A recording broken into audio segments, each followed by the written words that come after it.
Previous cosplayers posed for a photo during the 2015 San Diego Comic-Con International.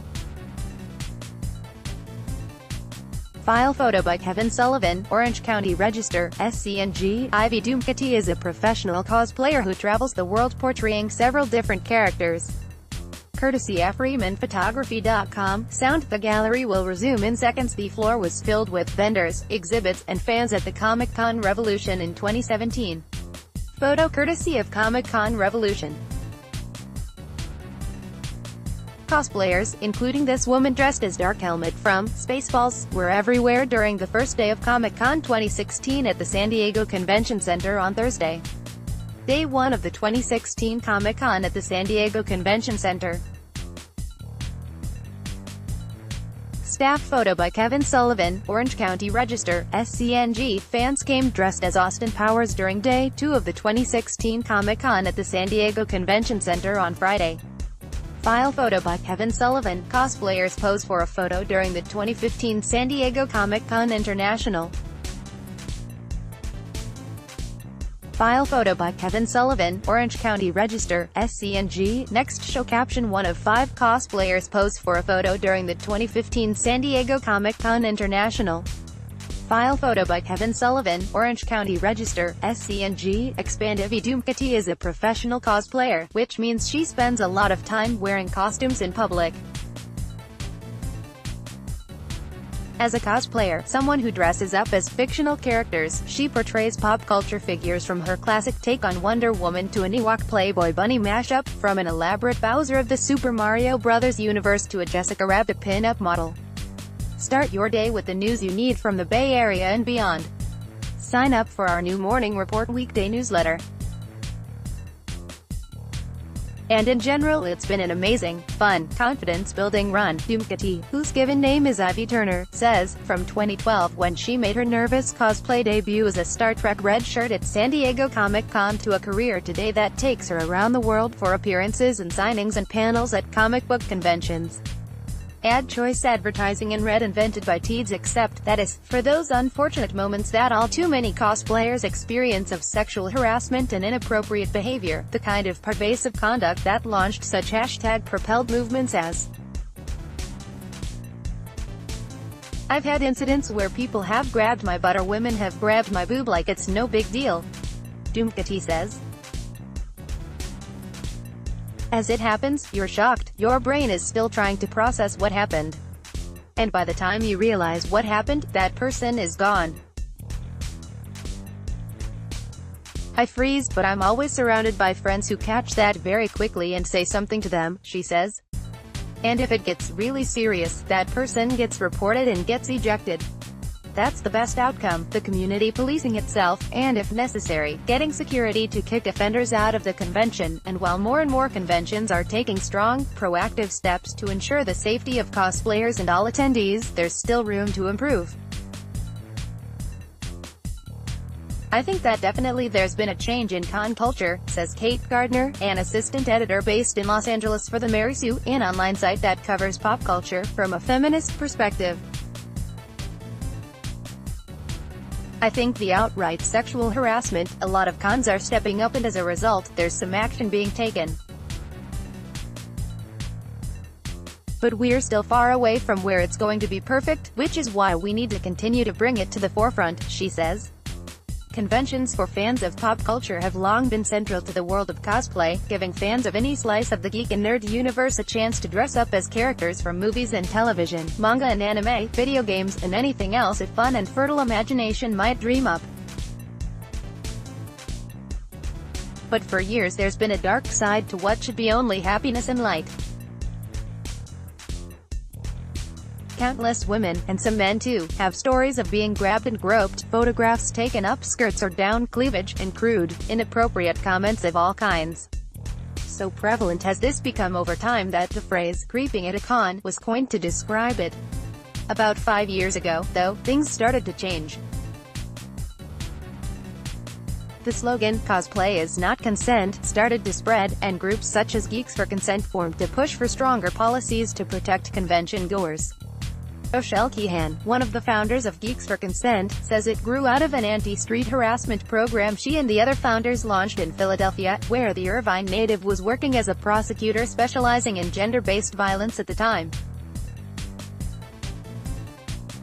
They created a comic book to address the issue, took it to a comic convention in that city, and were stunned by what they heard from people there.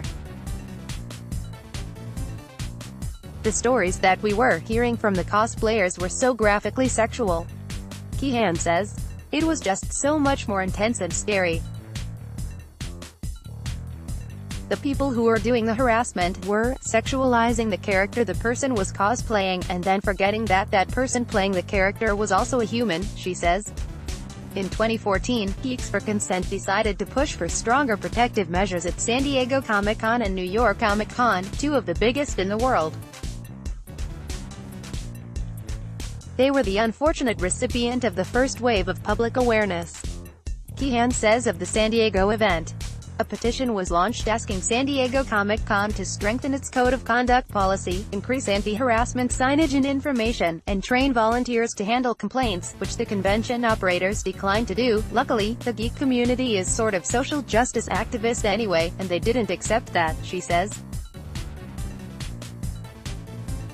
A guerrilla public relations campaign during San Diego Comic-Con that summer of 2014 kept the pressure on, and soon after New York Comic-Con convened a panel that led to the establishment of strong anti-harassment guidelines that include detailed descriptions of unacceptable behavior and a way to report harassment within the NYCC app that included GPS to help convention volunteers quickly find targets of harassment. After that, we got messages from conventions across the world asking us to either vet their policy or tweeting their policies at us, so we were aware they had one," says Keehan, who cosplays as Hermione Granger and Bellatrix Lestrange, both characters from the Harry Potter canon. Keehan, like many others, still hopes San Diego Comic-Con will strengthen its policies in time, but convention officials have consistently said they believe their guidelines cover any problems that might emerge. David Glanzer, Comic-Con International's longtime spokesman, responded to a request for comment with a written statement similar to what he told Comic Book Resources in 2014 in an interview after the Geeks for Consent petition, saying then, to the dissatisfaction of many advocates for stronger, specific measures, that the organization keeps its policy general and broad to encompass any kind of inappropriate behavior or harassment. Our code of conduct was intentionally created to serve as a comprehensive measure that makes attendee safety a priority, the statement read in part. "We want all participants to feel if they are treated in a manner that makes them uncomfortable, that there is a system in place that will respond to misconduct and sexual harassment. We do not provide specifics for implementation of security measures to ensure the safety of our attendees." Dumkati says she believes the world of conventions has become more welcoming in recent years, whether it's a greater openness and acceptance for fans of all backgrounds. She's a well-known advocate for body type, gender and ethnic diversity in cosplay, or the kinds of harassment that sparked the Cosplay is Not Consent movement. "When I started cosplay, there was nobody who represented me, a bigger girl who was a person of color, and that's why I created those panels," says Dumkati, who will host a panel, Cos-Positive Cosplay with Confidence, at San Diego Comic-Con on Saturday. Since doing those, there have been so many other panels where other people have been inspired to share that same message. And because of that, you see a lot more acceptance in the community. Gardner, a relative newcomer to cosplay, who so far has only dressed as Rey, the strong female character introduced to the Star Wars universe in The Force Awakens, says it's important for the conventions, like society at large, to continue working toward equality and fair play for all, for as long as we have this very toxic, very sexist attitude toward women in nerd culture. This is actually a very powerful way to bond, she says of cosplay. It's really just upsetting that the way society views women and treats people in general creeps into these communities and makes them toxic. Because at its heart, it's very pure. AD Quality Auto 360p 720p 1080p. You might also like 1 o'clock. Shape a happier tomorrow with Toshiba Solutions. Toshiba APAC Air Conditioning, now finally affordable in Singapore. NewThingsToday.com. The weirdest facial treatments that celebs are crazy. Beauty Singaporeans without kids need to do these 5 things too. Money smart. 2 things to consider if you are getting an integrated. Are you ready? Home, your guide to 4 common types of health insurance. Are you ready? Home. Princess Diana, beyond the grave, thinks Meghan Markle. MercuryNews.com. Navarrete, the only thing that matters about Kavanaugh. MercuryNews.com. Video, meth-smoking BART rider earns weekend arrest in. MercuryNews.com. Recommended by